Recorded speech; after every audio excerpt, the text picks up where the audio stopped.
हाँ जी, सत श्री अकाल दोस्तों। मैं ਬੱਬੂ ਖੋਸਾ ਤੁੰਬੜਪਨ ਤੇ ਪਹਿਲਾਂ ਦੋਸਤੋ ਮੈਂ ਇੱਕ ਬੇਨਤੀ ਕਰਨਾ ਚਾਹੂੰਗਾ ਕਿ ਆਪਾਂ ਹੁਣ ਤੱਕ 6 ਮਹੀਨੇ ਤੋਂ ਉੱਪਰ ਹੋ ਗਿਆ ਜਿਹੜਾ ਕਿਸਾਨ ਪ੍ਰੋਟੈਸਟ ਆਪਣਾ ਚੱਲ ਰਿਹਾ ਅਤੇ ਉਹਦੇ ਵਿੱਚ ਆਪਾਂ ਇੰਨਾ ਜ਼ਿਆਦਾ ਕੀਮਤੀ ਵਕਤ ਆਪਣਾ ਦੇ ਚੁੱਕੇ ਹਾਂ ਅਤੇ ਅਰਬਾਂ ਦੇ ਹਿਸਾਬ ਨਾਲ ਜਿਹੜਾ ਹੁਣ ਤੱਕ ਪੈਸਾ ਖਰਚ ਹੋ ਚੁੱਕਿਆ। ਅਤੇ ਇਸੇ ਕਰਕੇ ਮੈਂ ਬੇਨਤੀ ਕਰੂੰਗਾ ਕਿ ਪਹਿਲਾਂ ਇਸ ਪੂਰੀ ਵੀਡੀਓ ਨੂੰ ਅਖੀਰ ਤੱਕ ਸੁਣਿਓ ਕਿ ਮੈਂ ਕਹਿਣਾ ਕੀ ਚਾਹੁੰਦਾ, ਕਿਉਂਕਿ ਆਪਣੀ ਆਦਤ ਹੈ ਕਿ ਆਪਾਂ ਜਲਦੀ ਹੀ 2-4 ਗੱਲਾਂ ਸੁਣ ਕੇ ਆਪਾਂ ਇੱਕ ਫੈਸਲਾ ਲੈ ਲੈਂਦੇ, ਤੂੰ ਗਦਾਰ, ਤੂੰ ਫਲਾਨਾ, ਜਾਂ ਇੱਧਰੋਂ ਮੈਡਲ ਪੈ ਜਾਣੇ ਹੁੰਦੇ ਆ ਨਾ, ਅਤੇ ਜਾਂ ਖੱਬੇ ਪਾਸਿਓਂ ਜਾਂ ਸੱਜੇ ਪਾਸਿਓਂ। ਇਸ ਕਰਕੇ ਬੇਨਤੀ ਹੈ ਪਹਿਲਾਂ ਪੂਰੀ ਗੱਲ ਸੁਣਿਓ ਜ਼ਰੂਰ। ਹਾਂਜੀ ਦੋਸਤੋ, ਮੈਂ ਦਸੰਬਰ ਦੇ ਵਿੱਚ ਪਹਿਲਾਂ ਗਿਆ ਸੀਗਾ, 15 ਦਿਨ ਲਾ ਕੇ ਆਇਆ। ਮੇਰੇ ਵੀ ਮਨ 'ਚ ਆਹੀ ਸੀਗਾ ਕਿ ਆਪਾਂ ਆਪਣੀਆਂ ਜ਼ਮੀਨਾਂ ਲਈ, ਜ਼ਮੀਨਾਂ ਤੋਂ ਵੀ ਵੱਧ ਆਪਣੀ ਸੱਭਿਅਤਾ ਲਈ ਲੜ ਰਹੇ ਹਾਂ, ਕਿਉਂਕਿ ਜੇ ਇਹ ਬਿੱਲ ਵਾਕਈ ਲਾਗੂ ਹੋ ਜਾਂਦੇ ਆ, ਕਾਨੂੰਨ ਬਣ ਗਏ ਆ ਜਿਹੜੇ ਲਾਗੂ ਹੋ ਜਾਂਦੇ ਆ, ਤਾਂ ਸਾਡੀ ਸੱਭਿਅਤਾ ਹੀ ਖਤਮ ਹੋ ਜਾਊਗੀ। ਪਰ ਉੱਥੇ ਜਾ ਕੇ ਜੋ ਬਜ਼ੁਰਗ ਦੇਖੇ, ਜੋ ਬੇਬੇ, ਉਹਨਾਂ ਦਾ ਜਜ਼ਬਾ ਦੇਖਿਆ ਨਾ, ਤਾਂ ਅਗਲੀ ਵਾਰ ਮੇਰਾ ਇਰਾਦਾ ਸੀਗਾ ਕਿ ਇਸ ਵਾਰ ਜਾਣਾ, ਆਪਣਾ ਕੈਮਰਾ, ਮਾਈਕ, ਟਰਾਈਪੋਡ ਵਗੈਰਾ ਲੈ ਕੇ ਸਾਰਾ ਕੁਛ ਜਾਣਾ, ਅਤੇ ਉਹ ਜਿਹੜਾ ਇੱਕ ਦੁਬਾਰਾ ਇਤਿਹਾਸ ਦੁਹਰਾਇਆ ਜਾ ਰਿਹਾ ਦਿੱਲੀ ਵਰਸਸ ਪੰਜਾਬ ਵਾਲਾ, ਤਾਂ ਉਹਨੂੰ ਆਪਾਂ ਆਪਣੇ ਕੈਮਰੇ 'ਚ ਕੈਦ ਕਰ ਸਕਾਂਗੇ। ਪਰ ਜਦੋਂ ਮੈਂ ਵਾਪਸ ਆਇਆ ਸੀਗਾ ਤਾਂ ਉਦੋਂ 1-2 ਮੀਡੀਆ ਅਦਾਰਿਆਂ 'ਤੇ ਖਬਰ ਚੱਲੀ ਕਿ ਕਿਸਾਨ ਯੂਨੀਅਨ ਦੇ ਜਿਹੜੇ ਆਪਣੇ 1-2 ਆਗੂ ਸਾਹਿਬਾਨ ਆ, ਉਹਨਾਂ ਦੀ ਗੱਡੀ ਦੇ ਵਿੱਚ ਆਪਣੇ ਪੁਲਿਸ ਅਫੀਸ਼ੀਅਲਸ ਦੇਖੇ ਗਏ। ਤਾਂ ਮਨ 'ਚ ਸਵਾਲ ਆਏ, ਪਰ ਫਿਰ ਆਇਆ ਕਿ ਸ਼ਾਇਦ ਉਹ ਵੀ ਹੈ ਨਾ ਕਿਸਾਨਾਂ ਦੇ ਪੁੱਤ ਆ, ਉਹਨਾਂ ਦੀਆਂ ਵੀ ਜ਼ਮੀਨਾਂ ਹੈਗੀਆਂ, ਉਹ ਵੀ ਚਲੋ ਉਹਨਾਂ ਦੀ ਡਿਊਟੀ ਬਣਦੀ ਆ ਵੈਸੇ ਵੀ ਪੰਜਾਬ ਸਰਕਾਰ ਵੱਲੋਂ, ਕਿਉਂਕਿ ਕਾਂਗਰਸ ਜਿਹੜੀ ਸਰਕਾਰ ਆ ਪੰਜਾਬ ਦੀ, ਇਹਨੇ ਕਿਸੇ ਵੀ ਧਰਨਾਕਾਰੀ ਨੂੰ, ਜੋ 2 ਮਹੀਨੇ ਧਰਨਾ ਸਾਡੇ ਪੰਜਾਬ 'ਚ ਚੱਲਿਆ ਸੀ, ਕੋਈ ਪ੍ਰੋਬਲਮ ਨਹੀਂ ਆਈ ਸੀ। ਅਤੇ ਪਰ ਉਸ ਤੋਂ ਬਾਅਦ 22 ਦਸੰਬਰ ਨੂੰ ਮੈਂ ਇੱਕ ਆਪਣਾ ਬਠਿੰਡੇ ਤੋਂ ਟ੍ਰਿਬਿਊਨ ਦੇ ਪੱਤਰਕਾਰ ਹੈਗੇ ਆ ਚਰਨਜੀਤ ਸਿੰਘ, ਉਹਨਾਂ ਦੀ ਇੱਕ ਮੈਂ ਰਿਪੋਰਟ ਦੇਖਦਾ, ਉਹ ਰਿਪੋਰਟ ਪਹਿਲਾਂ ਮੈਂ ਤੁਹਾਨੂੰ ਸੁਣਾਉਣਾ, ਫਿਰ ਆਪਾਂ ਉਹਦੇ ਬਾਰੇ ਗੱਲ ਕਰਦੇ ਹਾਂ।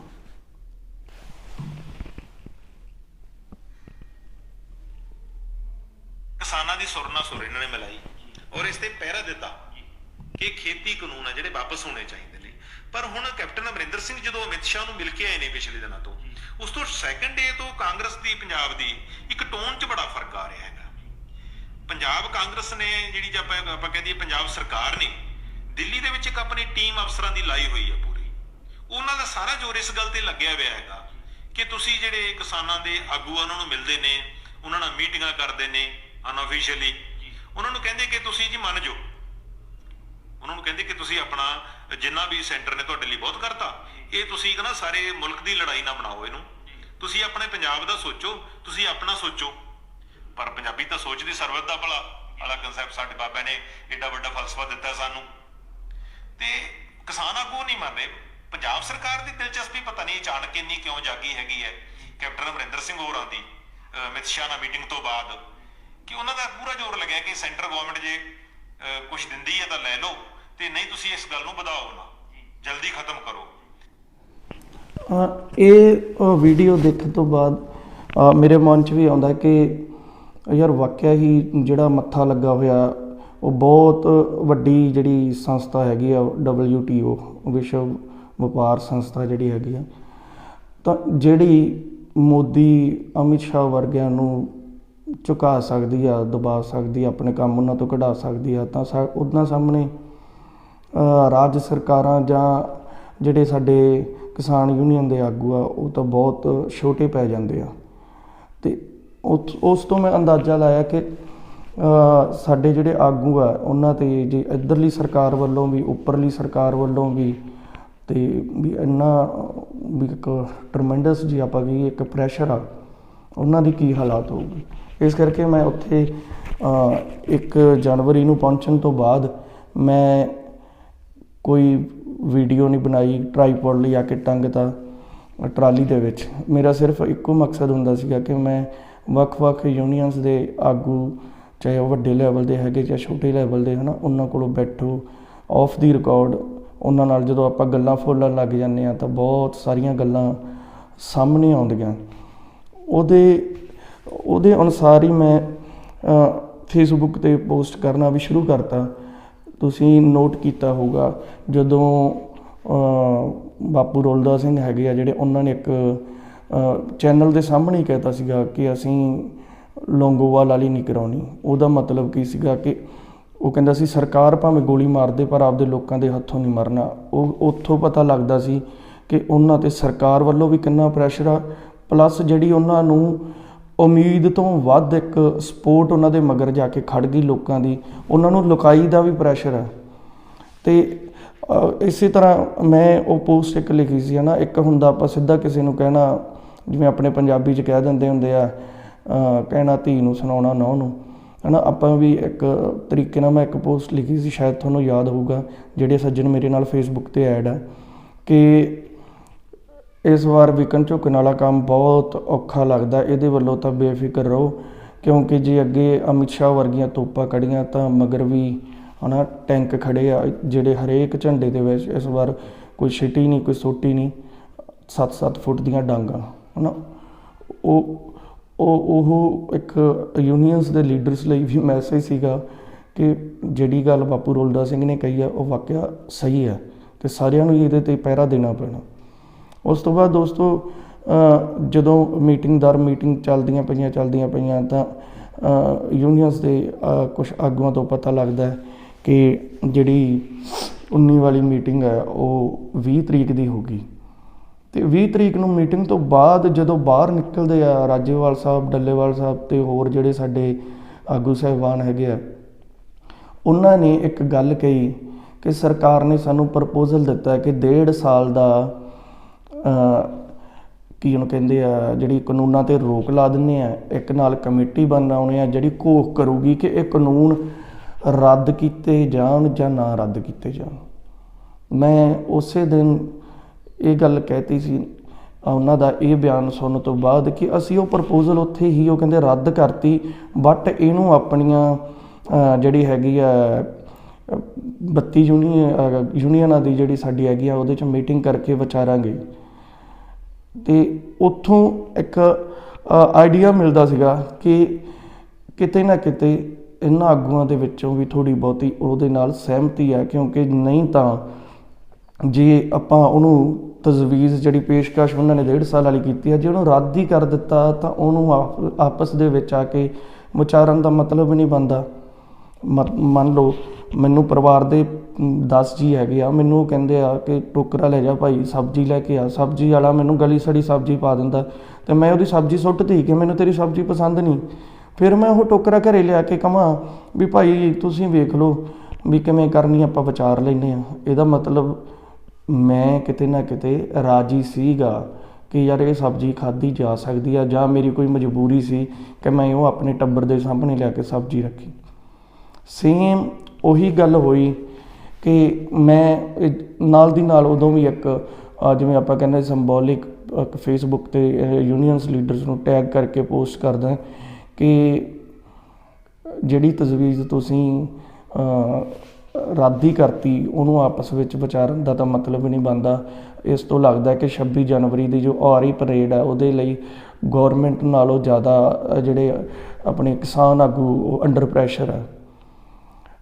ਉਸ ਤੋਂ ਬਾਅਦ ਅਗਲੇ ਦਿਨ ਮੀਟਿੰਗ ਹੁੰਦੀ ਹੈ ਅਤੇ ਫਿਰ ਉਹੀ ਗੱਲ ਹੈ ਨਾ, ਜੋ ਲੀਡਰਸ ਤੋਂ ਪਤਾ ਲੱਗਦਾ, ਜੋ ਛੋਟੇ ਪੱਧਰ ਦੇ ਜਾਂ ਵੱਡੇ ਪੱਧਰ ਦੇ ਜੋ ਵੀ ਆਗੂ ਆ, ਮੈਂ ਕਿਸੇ ਨੂੰ ਡਿਸਕਲੋਜ਼ ਨਹੀਂ ਕਰਨਾ ਚਾਹੂੰਗਾ ਕਿਉਂਕਿ ਉਹ ਸਾਰੀਆਂ ਗੱਲਾਂ ਆਫ ਦੀ ਰਿਕਾਰਡ ਐਜ਼ ਇੱਕ ਵਿਸ਼ਵਾਸ ਵਜੋਂ ਇੱਕ ਦੂਜੇ ਨਾਲ ਸਾਂਝੀਆਂ ਕੀਤੀਆਂ ਜਾਂਦੀਆਂ।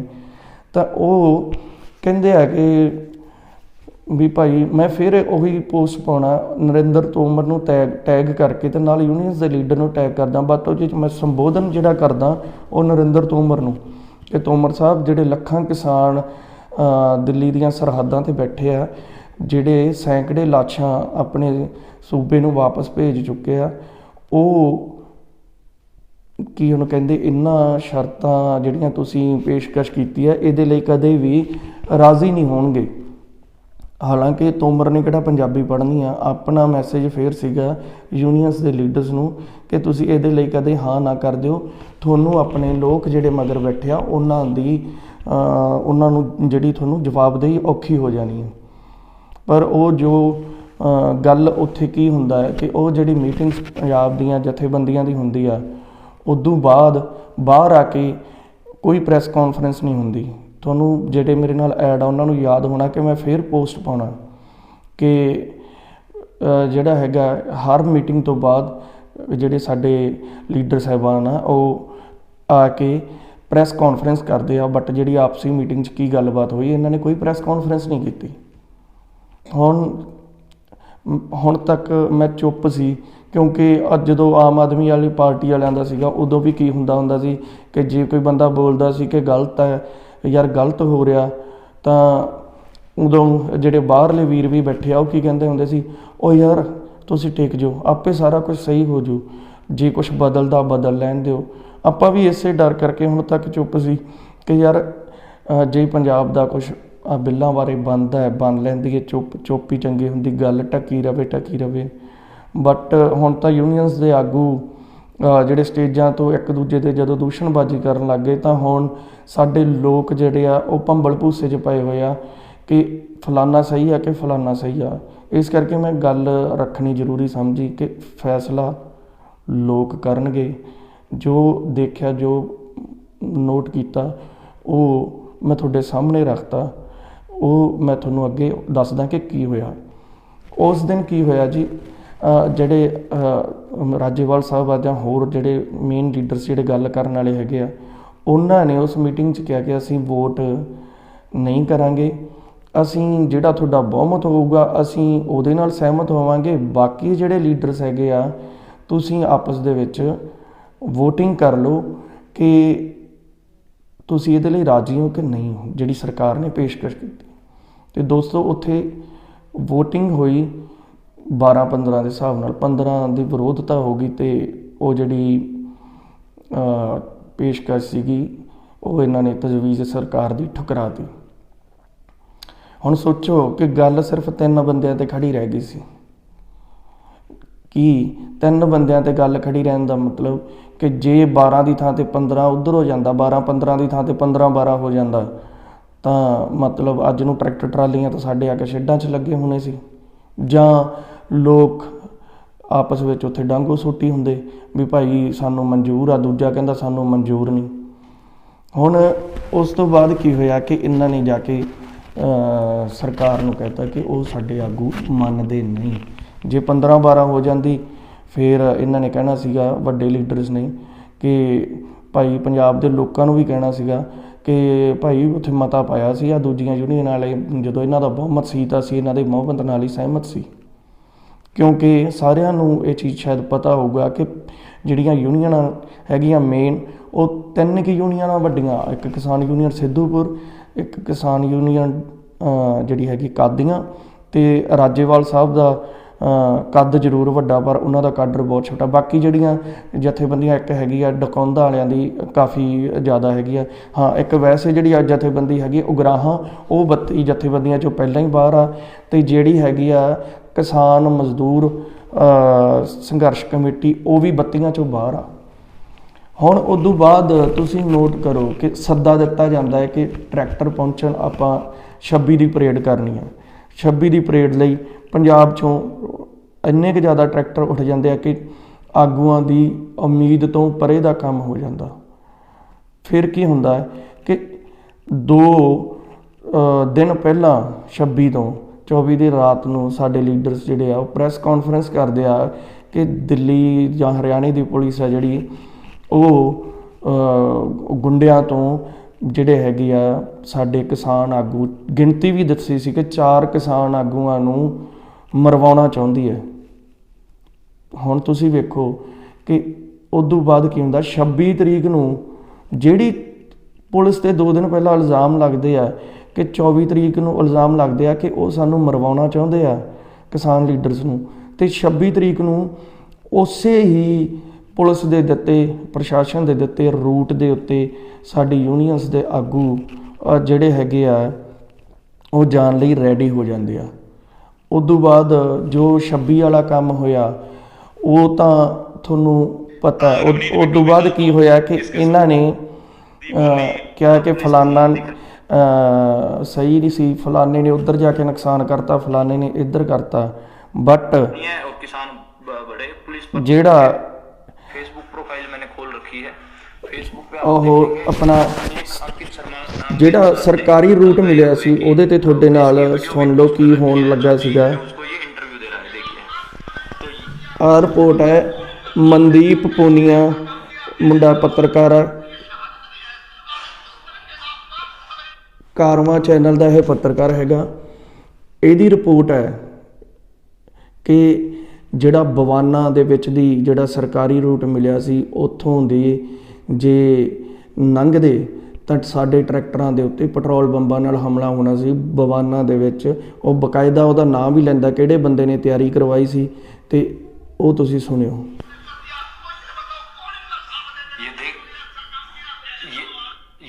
ये देख लीजिए कि ये कह रहा है कि कौन इनका साथ देगा। ये इसकी आप प्रोफाइल चेक करेंगे तो इसकी प्रोफाइल पे खूब दिख जाएगा कि ये कौन सी प्रदीप खत्री ठोलेदार और ये बीजेपी का गणतंत्र दिवस की बधाई दे रहा है। तो ये जो बीजेपी के जो और नेता हैं संदीप सहरावत उनके साथ हैं। तो ये बेसिकली बीजेपी का आदमी है प्रदीप खत्री ठोलेदार। ये कल वहां पर किसानों के ऊपर पथराव कर रहा था। दूसरा है जो ये अमन डबास है, और ये अमन डबास बवाना से है। इनकी पत्नी ये भी बीजेपी में है, अमित शाह के साथ इसकी फोटो है। इसकी मैं और फोटो भी दिखाऊंगा जिसमें ये दंगाइयों के साथ खड़ा है और पथराव कर रहा है किसानों के ऊपर। इसकी पत्नी पार्षद है बीजेपी से। तो इसमें आप इसका ये देखिए, ये जो फोटो है ये खड़ा, और ये देखिए ये अमित शाह के साथ, ये दोनों कल लोगों ने निकाल के और ये मंडल अध्यक्ष है, आपको मैं बताऊं बीजेपी का। इसकी किसानों ने फोटो निकाल के चलाई भी है। और जो ये अमन डबास है जिसकी हम बात कर रहे हैं, ये भी कल पथराव कर रहा था। मैंने खुद अपनी आंखों से इसको देखा है पथराव करते हुए। और ये जैसे चूंकि मैं इन गांव से जुड़ा हुआ हूं, तो दिल्ली पुलिस 26 तारीख को जो यूथ है वो जो रूट था सरकारी जो दिल्ली पुलिस ने दिया था उसके ऊपर नहीं जाना चाह रहा था।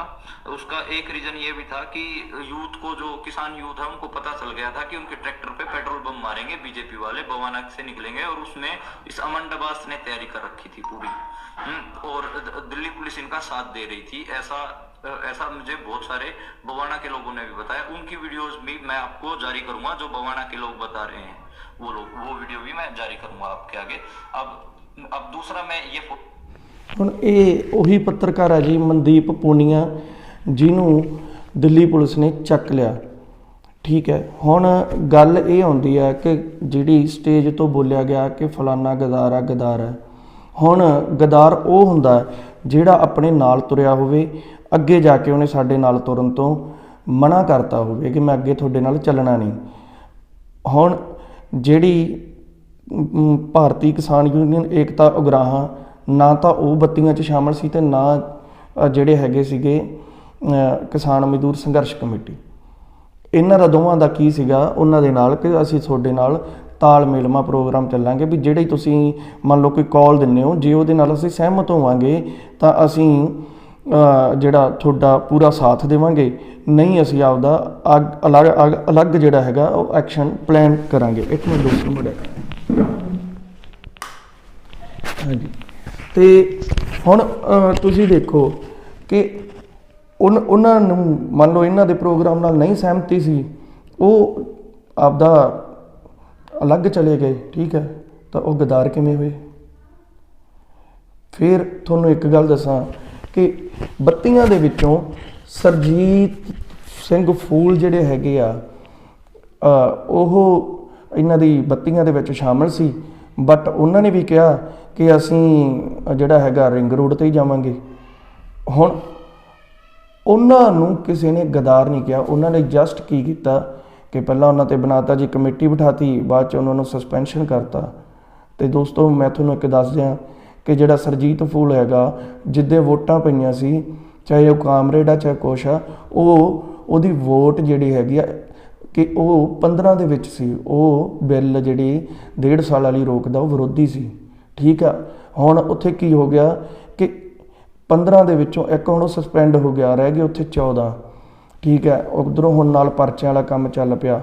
ਜੇ ਮੰਨ ਲਓ ਉਹਨਾਂ ਦੇ ਵਿੱਚੋਂ 2 ਬੰਦੇ ਵੀ ਪਲਟ ਕੇ, ਇੱਕ ਪਲਟ ਕੇ ਆ ਗਿਆ ਤਾਂ 13 ਹੋ ਜਾਣੀ ਆ। ਜੇ 2 ਪਲਟ ਕੇ ਆ ਗਏ ਤਾਂ ਸਮਝ ਲਓ ਕਿ ਮੋਹਰ ਲੱਗ ਜੂਗੀ ਕਿ ਹਾਂਜੀ ਅਸੀਂ ਰੋਕਾਂ ਲਈ ਰਾਜ਼ੀ ਹਾਂ। ਹੁਣ ਗੱਲ ਸਮਝ ਰਹੇ ਹੋ ਨਾ। ਫਿਰ ਤੁਸੀਂ ਇਹ ਨੋਟ ਕਰੋ ਕਿ ਇਹਨਾਂ ਦੇ ਵਿੱਚੋਂ ਇੱਕ ਸ਼ਾਇਦ ਮਨਜੀਤ ਸਿੰਘ ਤੇ ਇੱਕ ਗੁਰਨਾਮ ਸਿੰਘ ਚੜੂਨੀ, ਜਿਹੜੇ ਉਹ ਵੀ ਰਿੰਗ ਰੋਡ ਲੈ ਕੇ ਗਏ ਆਪਦੇ ਟਰੈਕਟਰ, ਉਹਨਾਂ ਨੂੰ ਕਿਸੇ ਨੇ ਗਦਾਰ ਨਹੀਂ ਕਿਹਾ। ਫਿਰ ਦੋਸਤੋ ਸਭ ਤੋਂ ਹੈਰਾਨੀ ਵਾਲੀ ਗੱਲ ਹੈ ਕਿ ਜਿਹੜੇ ਬੰਦਿਆਂ 'ਤੇ ਹਮਲਾ ਹੋ ਰਿਹਾ, ਜਿਨ੍ਹਾਂ ਨੂੰ ਇਹ ਕਹਿੰਦੇ ਉਹ ਬੀਜੇਪੀ ਕੋਲ ਵਿਕ ਗਏ, ਉਹ ਗਦਾਰ ਆ, ਉਹ ਫਲਾਨਾ, ਉਹਨਾਂ ਬੰਦਿਆਂ 'ਤੇ ਬੀਜੇਪੀ ਹਮਲੇ ਕਰ ਰਹੀ ਆ। ਠੀਕ ਆ, ਤੇ ਜਿਹੜੇ ਕਹਿ ਰਹੇ ਆ ਕਿ ਅਸੀਂ ਸਰਕਾਰ ਨਾਲ ਲੜ ਰਹੇ ਹਾਂ, ਉਹਨਾਂ ਨੂੰ ਬੀਜੇਪੀ ਨੇ ਕਿਹਾ ਕੁਛ ਨਹੀਂ। ਇਹ ਗੱਲ ਕਿੱਧਰ ਨੂੰ ਗਈ? ਅਸਲ 'ਚ ਅਸੀਂ ਹੈਗੇ ਸ਼ਾਰਟ ਟਰਮ ਮੈਮਰੀ, ਸਾਡੀ ਇਹ ਪ੍ਰੋਬਲਮ ਆ। ਅਸੀਂ ਇੱਕ ਵੀਡੀਓ ਸੁਣਦੇ ਹਾਂ, ਉਹਦੇ 'ਤੇ ਸਾਡਾ ਕਮੈਂਟ ਹੋਰ ਹੁੰਦਾ, ਦੂਜੀ ਸੁਣਦੇ ਹਾਂ, ਉਹਦੇ 'ਤੇ ਸਾਡਾ ਕਮੈਂਟ ਹੋਰ ਹੁੰਦਾ।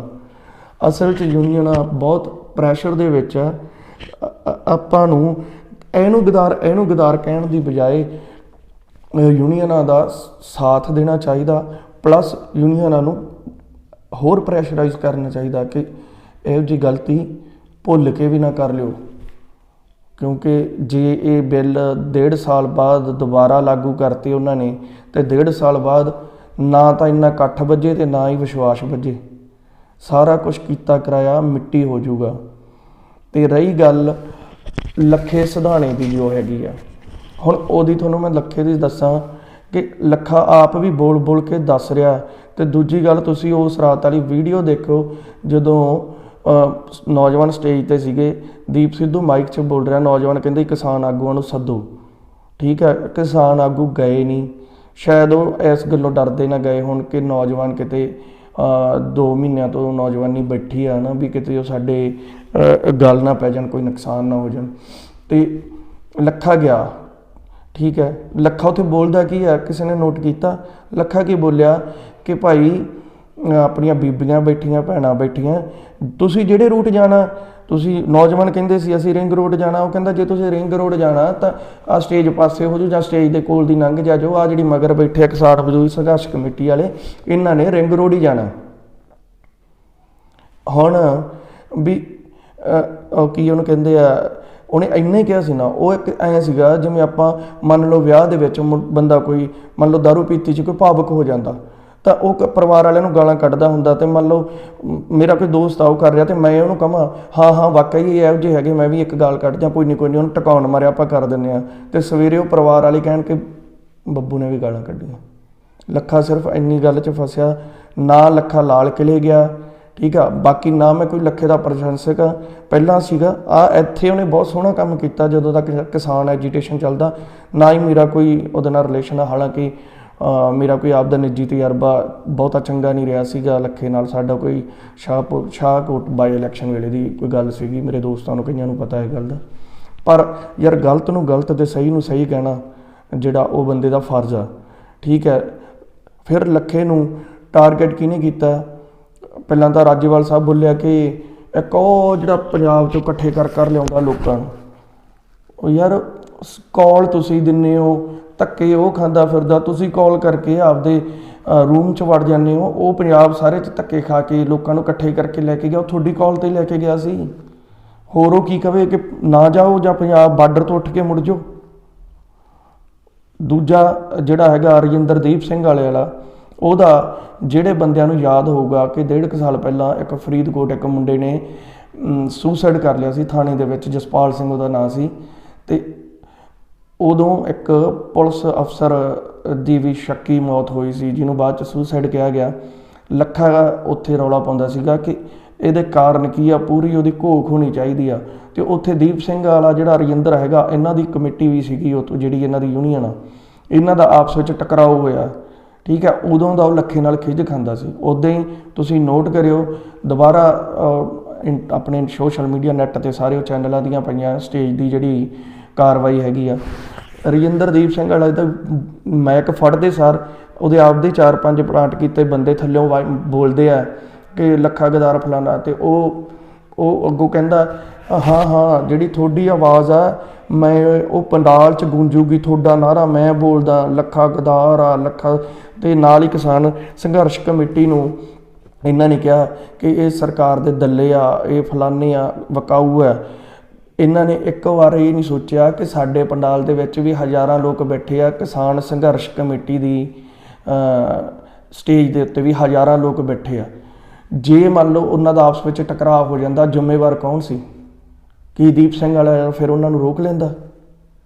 ਯਾਰ ਤੁਹਾਡੇ ਕੋਲੇ ਐਡੀ ਵੱਡੀ ਸਟੇਜ ਦੀ ਅਗਵਾਈ ਹੈ ਕਿ ਜਿਹਨੂੰ ਪੂਰੀ ਦੁਨੀਆ ਦੇਖ ਰਹੀ ਆ, ਅਤੇ ਤੁਸੀਂ ਹਾਲ ਕੀ ਕਰਦੇ ਹੋ? ਇੱਕ ਪਿੰਡ ਦੀ ਮੈਂਬਰ ਪੰਚਾਇਤ ਨਾਲੋਂ ਵੀ ਮਾੜਾ।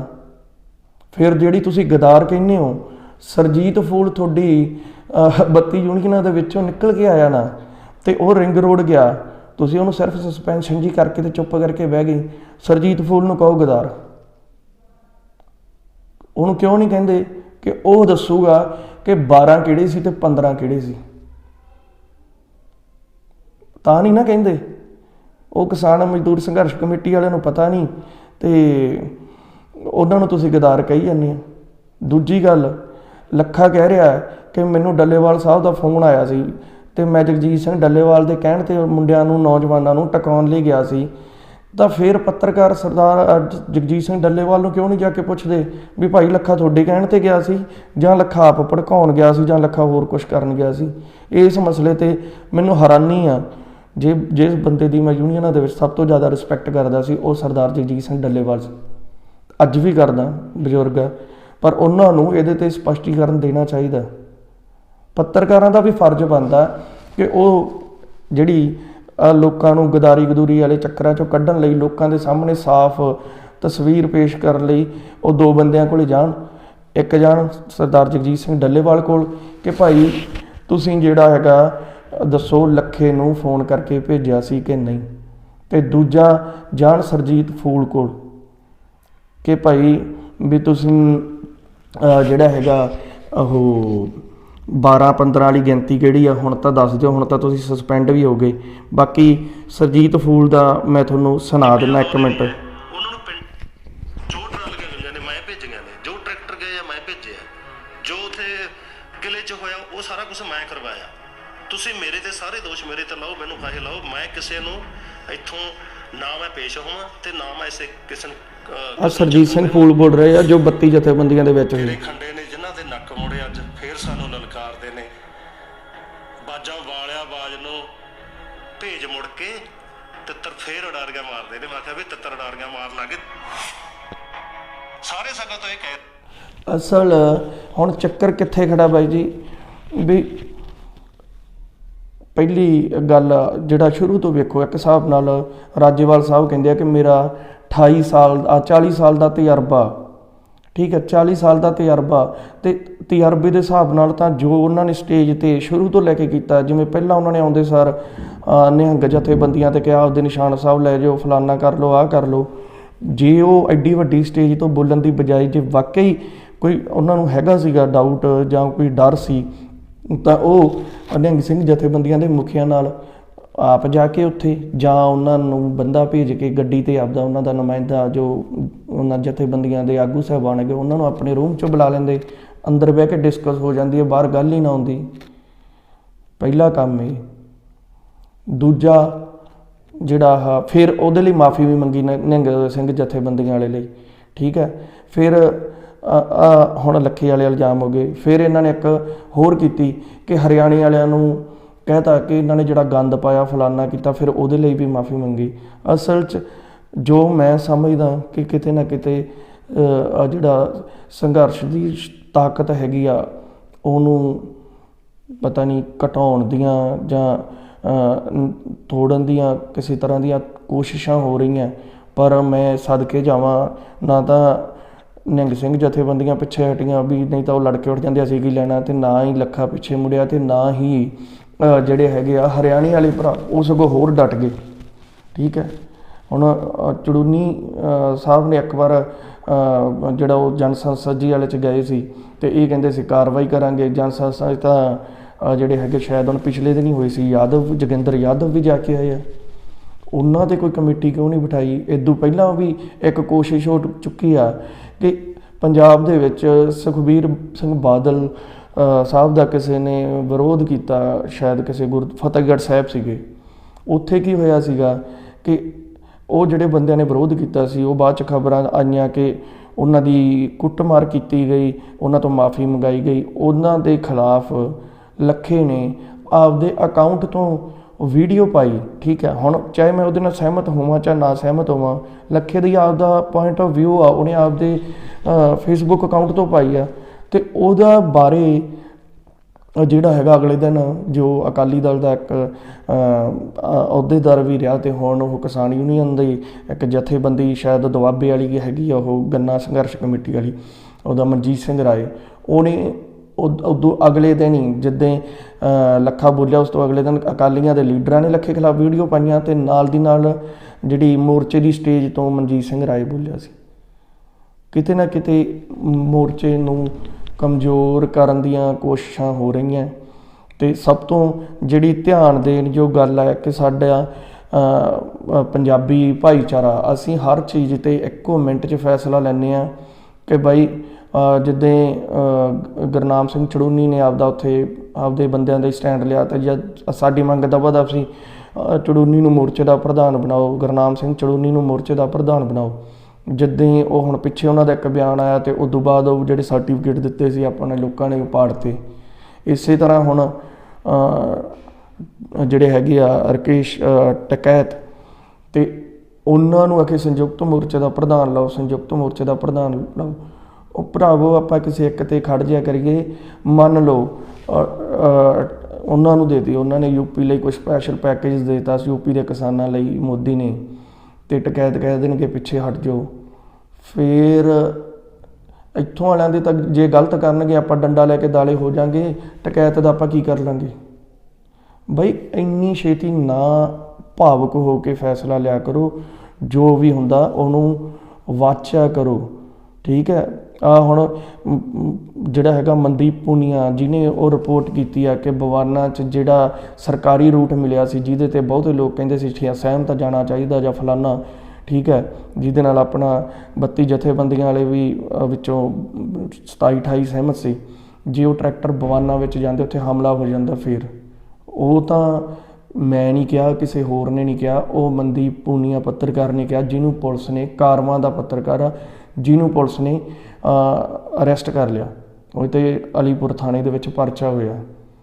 ਬਾਈ ਚੰਗੀਆਂ ਖਬਰਾਂ, ਚੰਗਾ ਚੀਜ਼ ਦੇਖਣੀ ਆ ਤਾਂ ਦਾ ਵਾਇਰ ਵਰਗੇ, ਦਾ ਜਿਹੜਾ ਕਾਰਵਾਂ ਵਰਗੇ ਇਹੋ ਜਿਹਿਆਂ ਨੂੰ ਫੋਲੋ ਕਰੋ, ਨਾ ਕਿ ਇੱਧਰੋਂ ਚੁੱਕਿਆ ਮੈਂ ਕਹਿ ਮੂੰਹ 'ਚ ਤੁੰਨਤਾ, ਇੱਧਰੋਂ ਚੁੱਕਿਆ ਮੈਂ ਕਹਿ ਮੂੰਹ 'ਚ ਤੁੰਨਤਾ। ਉਹਦੇ ਨਾਲ ਕੀ ਹੈ ਕਿ ਤੁਸੀਂ ਸਿਰਫ ਇੰਨਾ ਟਾਈਮ ਖਰਾਬ ਕਰ ਦਿਓ, ਇੰਨੇ ਦਾ ਟਰੈਕਟਰ ਬਣਾ ਗਿਆ, ਇੰਨੇ ਦਾ ਆਹ ਬਣਾ ਗਿਆ। ਉਹ ਮਾਹੌਲ ਕਿਹਨੇ ਬਣਾਇਆ ਸੀ? ਇਹਨਾਂ ਪੱਤਰਕਾਰਾਂ ਨੇ। ਇੱਧਰੋਂ ਮੈਂ ਇੱਕ ਹੋਰ ਨਾਂ ਨਹੀਂ ਲੈਣਾ ਚਾਹੂੰਗਾ, ਉਹ ਵੀਰ ਨੇ ਚੈਨਲ ਬਣਾਇਆ ਸੀ ਆਪਦਾ, ਉਹਦਾ ਨਾਮ ਵੀ ਸ਼ਾਇਦ ਹੁਣ ਮੈਂ ਸਹੀ ਨਹੀਂ ਲੈਂਦਾ, ਐਂ ਦੱਸ ਦੇਣਾ ਕਿ ਉਹਦੇ ਚੈਨਲ ਦਾ ਨਾਂ ਪੰਜਾਬ ਪੱਖੀ ਹੈ। ਉਹਨੇ ਉਗਰਾਹਾਂ ਜਥੇਬੰਦੀ ਵਾਲੇ ਜੋਗਿੰਦਰ ਸਿੰਘ ਦੀ ਇੱਕ ਇੰਟਰਵਿਊ ਕੀਤੀ, ਇੱਕੋ ਸਵਾਲ ਦੂਜੀਆਂ ਜਥੇਬੰਦੀਆਂ ਬਾਰੇ 6 ਕਿ 7 ਵਾਰ ਪੁੱਛਿਆ। ਅਖੀਰ 'ਤੇ ਜੋਗਿੰਦਰ ਸਿੰਘ ਉਗਰਾਹਾਂ ਨੇ 2 ਸ਼ਬਦ ਉਹਨਾਂ ਜਥੇਬੰਦੀਆਂ ਬਾਰੇ ਬੋਲਤੇ, ਤਾਂ ਉਹ ਖਬਰ ਦਾ ਹੈਡਿੰਗ ਪਤਾ ਕੀ ਸੀ? ਜੋਗਿੰਦਰ ਸਿੰਘ ਉਗਰਾਹਾਂ ਨੇ ਲਾਏ 32 ਜਥੇਬੰਦੀਆਂ 'ਤੇ ਵੱਡੇ ਇਲਜ਼ਾਮ। ਫਿਰ ਮੈਕ ਚੱਕ ਕੇ 32 ਜਥੇਬੰਦੀਆਂ ਦੇ ਇਕੱਲੇ ਕੋਲੋਂ ਤੁਰੇ ਫਿਰੋ। ਉਹ ਫਿਰ ਉਹ ਜੋਗਿੰਦਰ ਬਾਰੇ ਬੋਲਣ, ਆਹ ਕੀ ਹੈ ਯਾਰ? ਇਹ ਪੱਤਰਕਾਰੀ ਹੈ? ਇਹ ਤਾਂ ਕੋਈ ਵੀ ਬੰਦਾ ਜਿਹੜਾ ਹੈਗਾ ਮੈਕ ਮੂਹਰੇ ਕਰ ਦੂਗਾ ਤੇ ਬੋਲਣਾ ਅਗਲੇ ਨੇ ਜੋ ਮਰਜ਼ੀ ਬੁਲਾ ਲਓ, ਬਾਅਦ 'ਚ ਉਹਦੇ ਮੂਹਰੇ ਕਰ ਦਿਓ। ਕਿਸੇ ਦੀ ਟਰੈਕਟਰ ਚੱਕ ਲਿਆ, ਕਿਸੇ ਦੀ ਟਰਾਲੀ ਚੱਕ ਲਈ। ਇਸ ਕੰਮ ਲਈ ਲੋਕਾਂ ਨੇ ਤੁਹਾਡੇ ਚੈਨਲ ਲਾਈਕ ਕੀਤੇ ਹੋਏ ਆ। ਪੱਤਰਕਾਰ ਹੁੰਦੇ ਪੂਨੀਆਂ ਵਰਗੇ, ਜਾਂ ਪੱਤਰਕਾਰੀ ਹੁੰਦੀ ਜੋ ਦਾ ਵਾਇਰ ਵਾਲੇ ਕਰਦੇ ਆ। ਯਾਰ ਆਹ ਜੋ ਗੱਲਾਂ ਮੈਂ ਕਹੀਆਂ, ਇਹ ਕਿਸੇ ਪੱਤਰਕਾਰ ਨੇ ਕਿਉਂ ਨਹੀਂ ਰੱਖੀਆਂ ਸਾਹਮਣੇ? ਕਿ ਤੁਹਾਨੂੰ ਡਰ ਲੱਗਦਾ?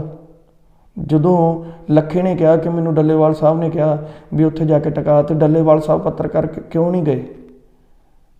ਪੱਤਰਕਾਰਾਂ ਨੂੰ ਵੀ ਪਤਾ, ਇੱਕ ਪੱਤਰਕਾਰ ਨੇ ਜਿਹੜੀ ਆ ਮੈਂ ਤੁਹਾਨੂੰ ਦੱਸਾਂ 15-12 ਦੀ ਵੋਟਿੰਗ ਵਾਲੀ, ਇੱਕ ਪੱਤਰਕਾਰ ਨੇ ਸ਼ਾਇਦ ਪੁੱਛਿਆ ਸੀਗਾ ਬਾਪੂ ਰੌਲਦਾ ਸਿੰਘ ਨੂੰ, ਉਹਨਾਂ ਨੇ ਕੀ ਜਵਾਬ ਦਿੱਤਾ ਸੀ? ਕਹਿੰਦਾ ਯਾਰ ਇਹ ਤਾਂ ਸਾਡੇ ਜਥੇਬੰਦੀਆਂ ਦੀ ਅੰਦਰ ਦੀ ਗੱਲ ਸੀ, ਇਹ ਬਾਹਰ ਕਿਵੇਂ ਆ ਗਈ?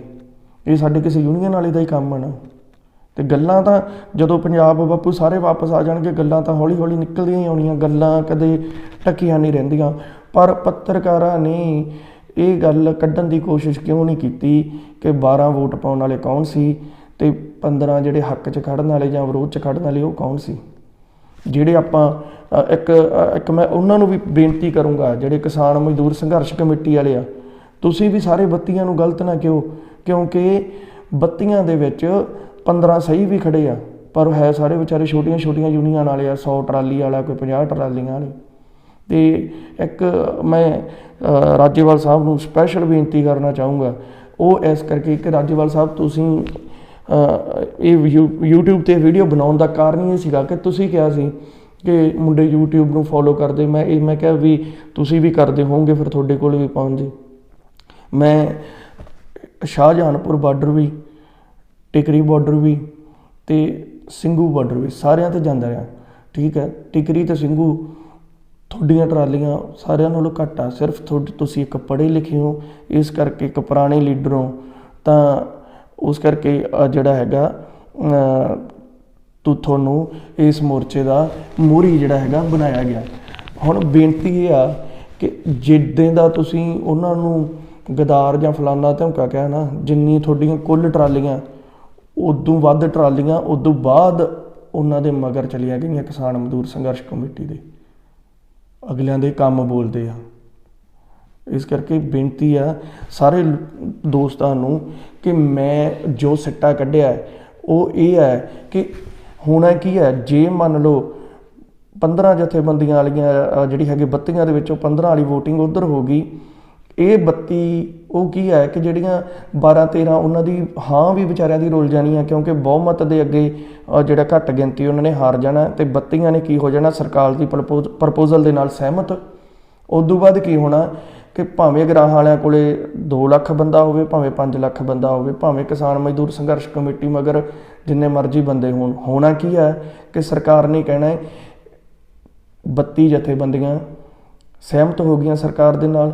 ਆਹ 2 ਜਿਹੜੀਆਂ ਆਲਤੂ ਫਾਲਤੂ ਇਹ ਤਾਂ ਐਵੇਂ ਆ, ਇਹ ਭੜਕਾ ਰਹੇ ਆ ਲੋਕਾਂ ਨੂੰ। ਅਤੇ ਉਹਨਾਂ ਨੇ ਕੀ ਕਰਨਾ, ਕਿਸਾਨ ਮਜ਼ਦੂਰ ਸੰਘਰਸ਼ ਕਮੇਟੀ ਦੇ ਜਿਹੜੇ ਲੀਡਰ ਹੈਗੇ ਆ 2-3 ਮੇਨ, ਇਵੇਂ ਜਿਹੜੀ ਹੈਗੀ ਆ ਉਗਰਾਹਾਂ ਜਥੇਬੰਦੀ, ਉਹਨਾਂ ਦੇ 2-3 ਮੇਨ ਲੀਡਰ, ਉਹਨਾਂ ਨੂੰ ਚੱਕ ਕੇ ਡਿਟੇਨ ਕਰ ਲੈਣਗੇ, ਅਤੇ ਲੋਕੀ ਭਾਵੇਂ ਲੱਖਾਂ ਦੀ ਗਿਣਤੀ 'ਚ ਹੋਣ, ਪ੍ਰਸ਼ਾਸਨ ਨੂੰ ਭਜਾਉਣੇ ਕੋਈ ਵੱਡੀ ਗੱਲ ਨਹੀਂ, ਲੋਕਾਂ ਨੂੰ ਡਾਂਗਾ ਮਾਰ ਕੇ ਭਜਾ ਦੇਣਗੇ, ਅਤੇ ਸਾਰਾ ਸੰਘਰਸ਼ ਆ ਯਾਰ ਜੋ ਉਹ ਮਿੱਟੀ ਹੋ ਜਾਊਗਾ।